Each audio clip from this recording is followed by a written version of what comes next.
مولاي صل وسلم دائما أبدا على حبيبك خير الخلق كلهم.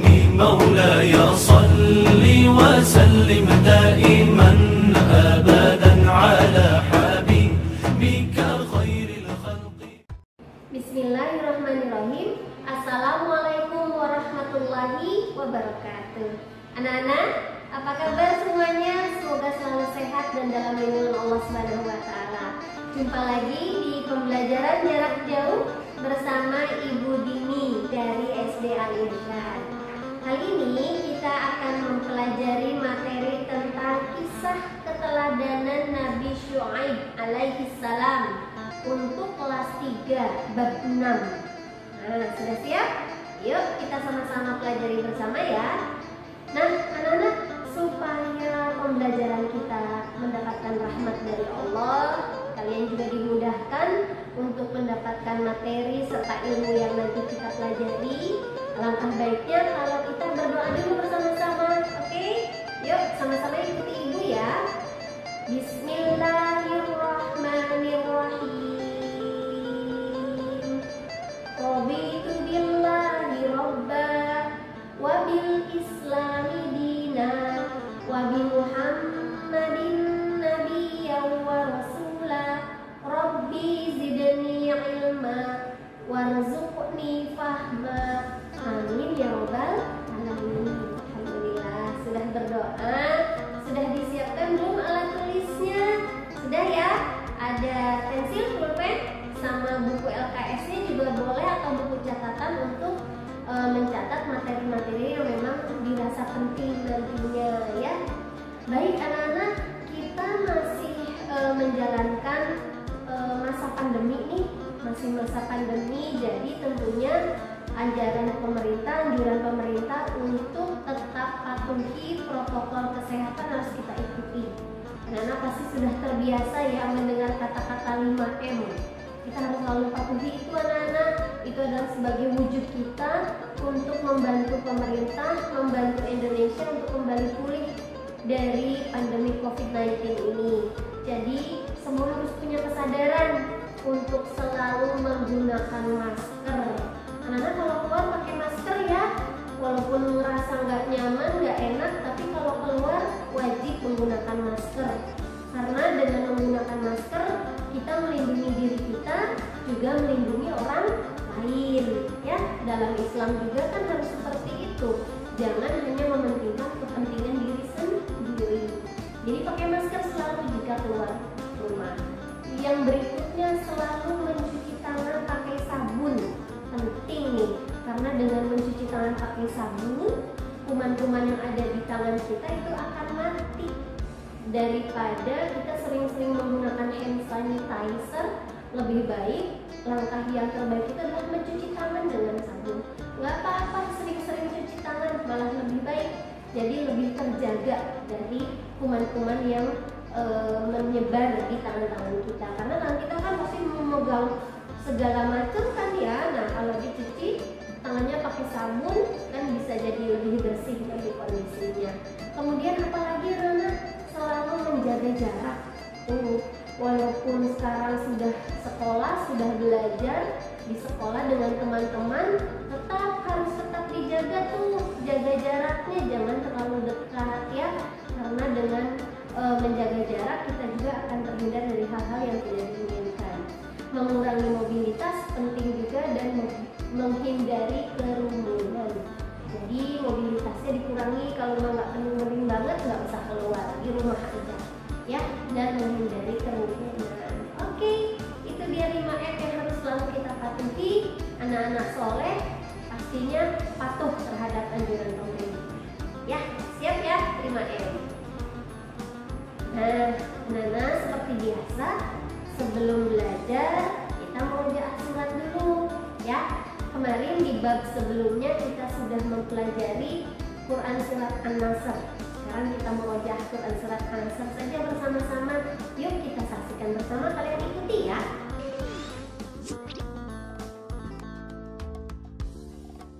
Bismillahirrahmanirrahim.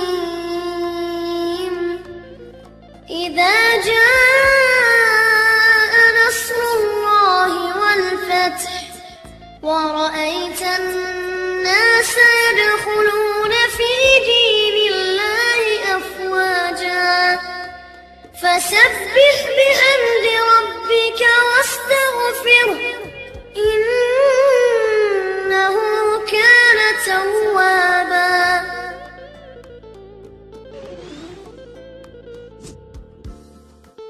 Alhamdulillah. Sudah semuanya bisa ya membaca Quran surat An-Nasr. Sudah hafal Bu? Bagus. Suratnya pendek, jadinya mudah menghafalnya. Ingat harus tampil membacanya, tidak boleh buru-buru ya. Baik anak-anak, materi kita hari ini tentang kisah keteladanan Nabi Syuaib itu memiliki tujuan.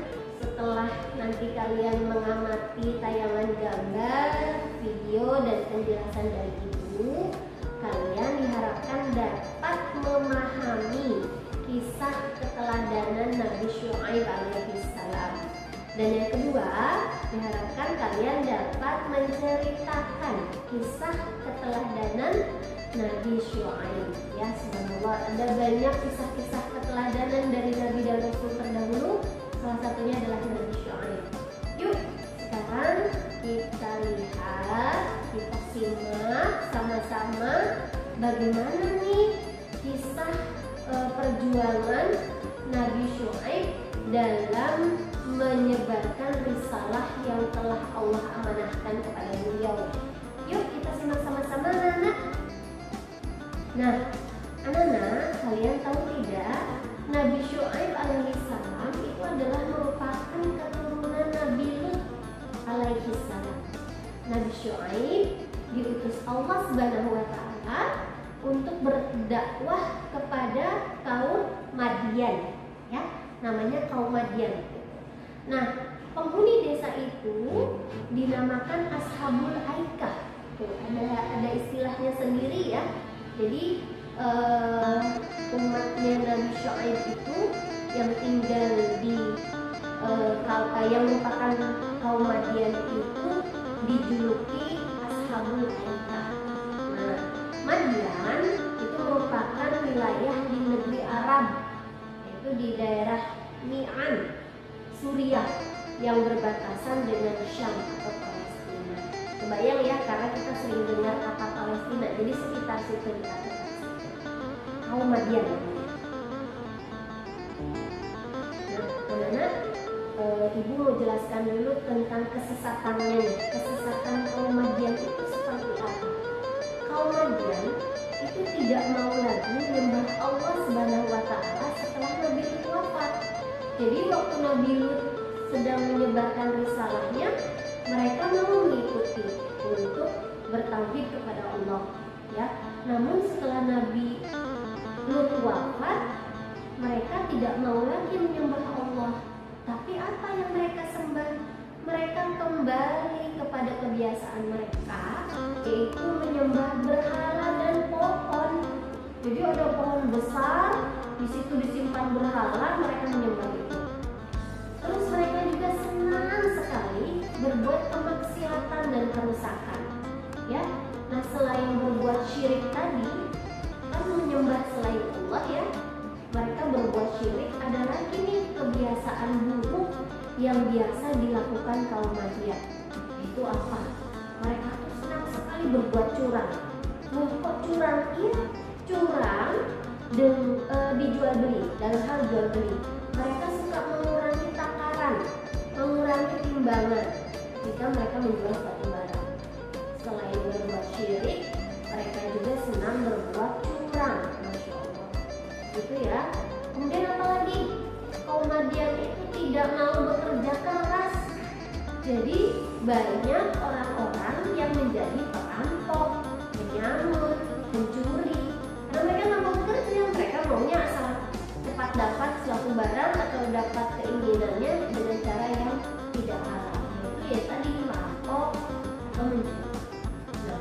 Nah, kebiasaan-kebiasaan buruk mereka itu menyebabkan kerusakan, percekcokan, perkelahian, sehingga penduduk wilayah Madian tidak bisa hidup tentram karena perbuatan-perbuatan mereka.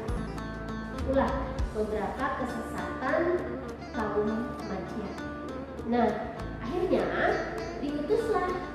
Syuaib oleh Allah diperintahkan untuk berdakwah kepada kaum Madian.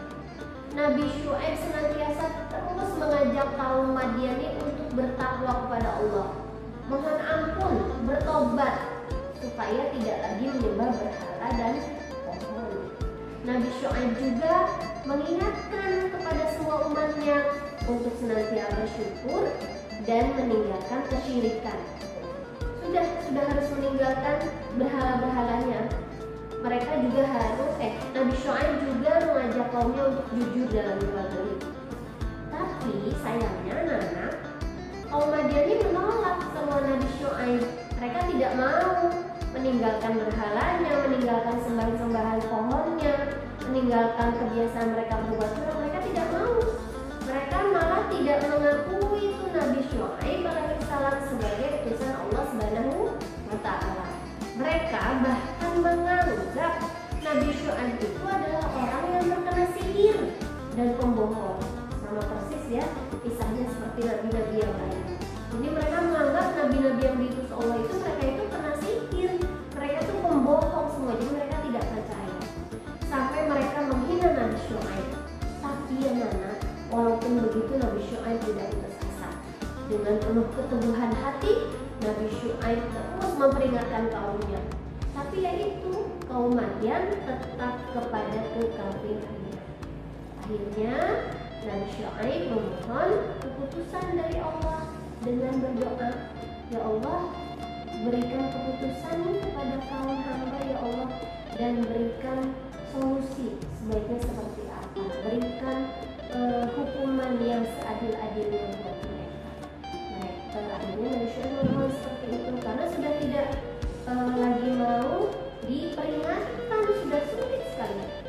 Berikutnya anak, karena kaum Madian tidak mau lagi mendengarkan seruan Nabi Syuaib, maka tentunya datanglah azab dari Allah.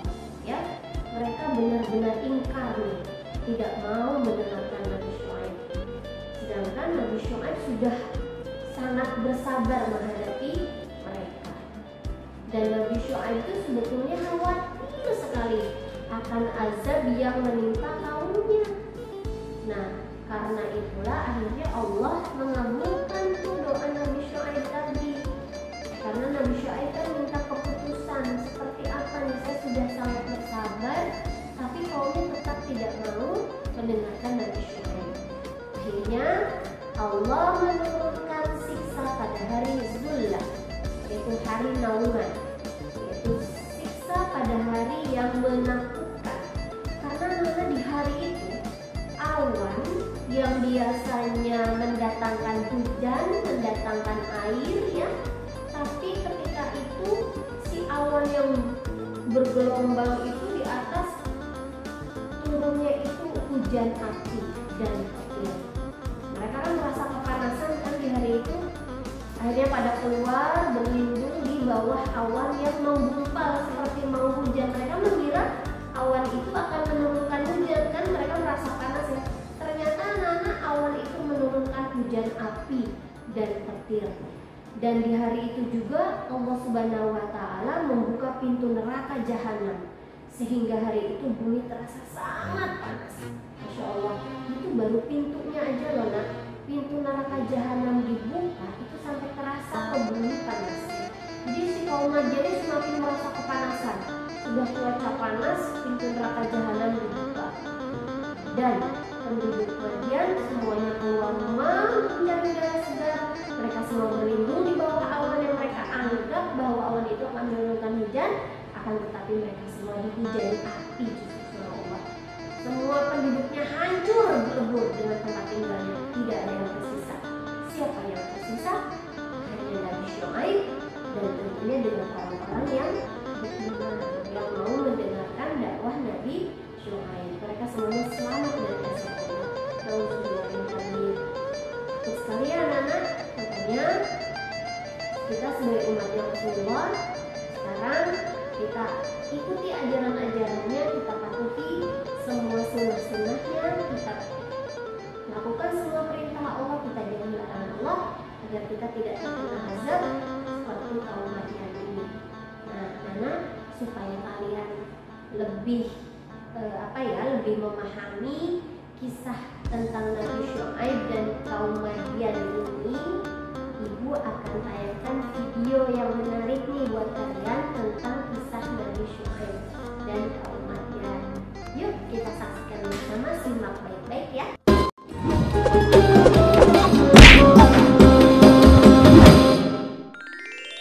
Kisah Ashabul Aikah, kaum penyembah pohon pada zaman Nabi Syuaib. Kisah ini disebutkan beberapa kali dalam Al-Quran.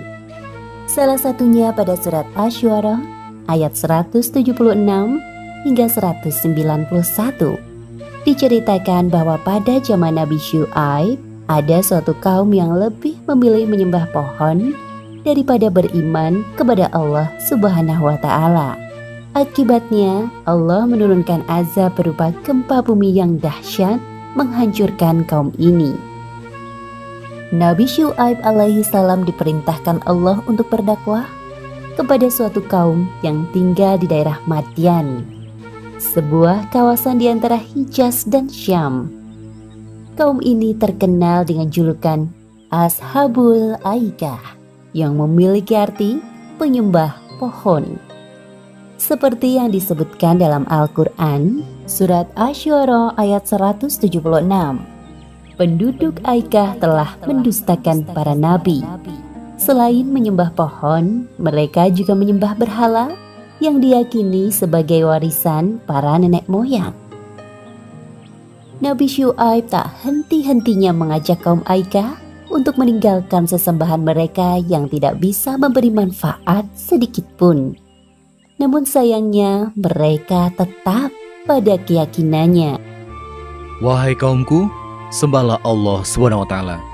Sesungguhnya tidak ada Tuhan sesembahan yang pantas bagimu selain Dia. Sebagian besar kaum Aikah berprofesi sebagai pedagang. Salah satu kebiasaan buruk kaum Aikah yang masih sangat sulit dihilangkan adalah suka mengurangi takaran timbangan. Ketika tiba musim panen, mereka membeli barang sebanyak-banyak dengan harga yang sangat murah untuk disimpan di gudang. Sebaliknya, saat datang musim paceklik, mereka akan mencekik pembeli dengan menaikkan barang dengan harga yang tinggi. Wahai penduduk Aikah, hentikanlah kebiasaan mengurangi hak orang lain dalam timbangan kalian. Sesungguhnya, perbuatan itu sangat dibenci oleh Allah. Padahal Allah SWT telah memberikan kalian kehidupan yang makmur. Seharusnya, kalian mengucap syukur atas limpahan nikmat-Nya. Seperti yang disebutkan dalam Al-Quran, surat Hud ayat 85. Dan wahai kaumku, penuhilah takaran dan timbangan dengan adil. Dan janganlah kamu merugikan manusia terhadap hak-hak mereka. Dan jangan kamu membuat kejahatan di bumi dengan membuat kerusakan. Wahai Syuaib, apakah Tuhanmu yang menyuruhmu untuk melarang kami mengelola harta sesuai cara yang kami kehendaki? Wahai kaumku, aku hanya bermaksud untuk memperbaiki perbuatan keji kalian selama masih diberi kemampuan. Semua petunjuk yang aku ikuti hanya dari Allah. Hanya kepadanya aku bertawakal dan kepadanya pula aku kembali. Jadi, sekarang engkau juga menyuruh agar meninggalkan sesembahan para nenek moyang kami? Tidak semudah itu, wahai Syuaib. Wahai kaumku, sesungguhnya aku lebih khawatir kepada kalian. Jika kalian tetap tidak mau beriman kepada Allah, Allah akan menimpakan azab yang pedih. Ingatkah kalian siksaan yang ditimpakan Allah kepada kaum Nuh, Hud, Saleh, bahkan kaum Lut, nenek moyang kalian sendiri? Apa yang engkau bicarakan, wahai Syuaib? Itu hanya cerita dongeng pengantar tidur yang sulit kami percaya. Mendengar hal itu, Nabi Syuaib merasa sedih. Beliau terus memikirkan nasib kaumnya yang sangat sulit untuk diajak berbuat kebaikan. Namun begitu, beliau tidak putus asa. Nabi Syuaib terus berdoa kepada Allah agar kaumnya segera diberikan hidayah. Ya Allah, bukakanlah pintu hati mereka agar mau mengikuti ajaranku. Di antara kaum Aikah yang menentang ajaran Nabi Syuaib, ada sebagian orang yang mulai menyadari kesalahannya. Sepertinya apa yang dikatakan Nabi Syuaib itu ada benarnya. Ya, aku juga merasa begitu. Apa sebaiknya kita tinggalkan saja berhala-berhala itu? Lebih baik kita datang menemui Syuaib agar mendapatkan pencerahan darinya. Tepat sekali, ayo kita menemuinya. Ketika kaum Aikah mengetahui ada sebagian dari mereka yang mengikuti ajaran Nabi Syuaib, mereka sangat marah. Mereka sengaja menghalangi orang-orang yang menuju rumah Nabi Syuaib. Hinaan dan cacian keluar dari mulut mereka. Wahai Syuaib, pergilah engkau dari negeri Madian bersama pengikutmu. Kami tetap tidak akan menyembah Allah. Jikalau benar engkau seorang Rasul, maka mintalah kepada Allah menurunkan azab itu. Hahaha. Kedengarannya sangat mustahil, bukan? Seperti yang disebutkan dalam Al-Quran, Surat Asy-Syu'ara ayat 187. Maka jatuhkanlah kepada kami gumpalan dari langit, jika engkau termasuk orang-orang yang benar. Perkataan itu menandakan kesombongan kaum Aikah. Mereka lupa bahwa Allah Maha Kuasa atas segala sesuatu. Sesungguhnya Allah SWT lebih mengetahui siapa yang berdusta dan azab bagi para pendusta. Wahai kaumku, sebelum terlambat, mohonlah ampunan kepada Allah, kemudian bertaubatlah. Sungguh, Allah SWT Maha Pengasih lagi Maha Penyayang. Kemudian Nabi Syuaib dan pengikutnya meninggalkan negeri Madian. Beberapa hari setelah kepergian Nabi Syuaib dan pengikutnya, terjadi keanehan di langit. Awan biru berubah menjadi hitam, bergulung-gulung dan bergerak perlahan menaungi negeri Madian. Awan hitam itu menimbulkan hawa panas yang menyengat sampai ke ubun-ubun. Kaum Aikah mengeluh kepanasan. Terdengar suara guntur menggelegar dan disusul dengan gempa yang dahsyat. Seperti yang disebutkan dalam Al-Quran Surat Al-A'raf ayat 91. Lalu datanglah gempa menimpa mereka, dan mereka pun mati bergelimpangan di dalam reruntuhan rumah mereka. Pada hari itu kaum Aikah mendapatkan siksaan yang sangat pedih. Sungguh janji Allah itu benar adanya. Demikianlah kisah Ashabul Aikah yang mendustakan Nabi Syuaib dan tidak percaya akan azab dari Allah. Beberapa pelajaran yang dapat kita ambil dari kisah ini, diantaranya: pertama, jangan suka berbuat curang. Contohnya dengan mengurangi takaran dalam timbangan, karena perbuatan tersebut termasuk bentuk pencurian. Kedua, jangan sekali-kali bersikap sombong, apalagi mengatakan hal-hal buruk yang dapat membuat Allah murka. Bisa jadi hal tersebut dikabulkan oleh Allah Subhanahu wa Ta'ala. Wallahu a'lam bishawab.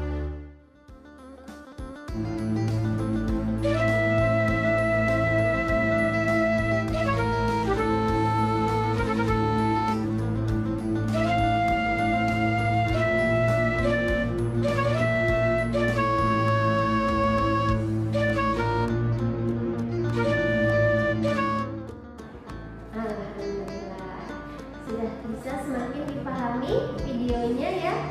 Jadi mereka karena tidak mau mendengarkan seruan Nabi Syuaib, Allah turunkan azab kepada mereka, dan ini nyata. Nah, ini nyata, ini bukan cerita bohong aja, bukan kayak sinetron, tapi ini nyata, terdapat di dalam Al-Quran. Kalian nanti bisa lihat surat Al-A'raf dan surat yang lainnya yang menceritakan tentang kisah Nabi Syuaib. Itu nyata benar adanya. Nah, karena kita ada di penghujung kegiatan pembelajaran kita hari ini, sebaiknya sebelum kita tutup, kita simpulkan dulu ya. Kita sudah belajar apa saja hari ini? Yuk sama-sama nih kita simpulkan.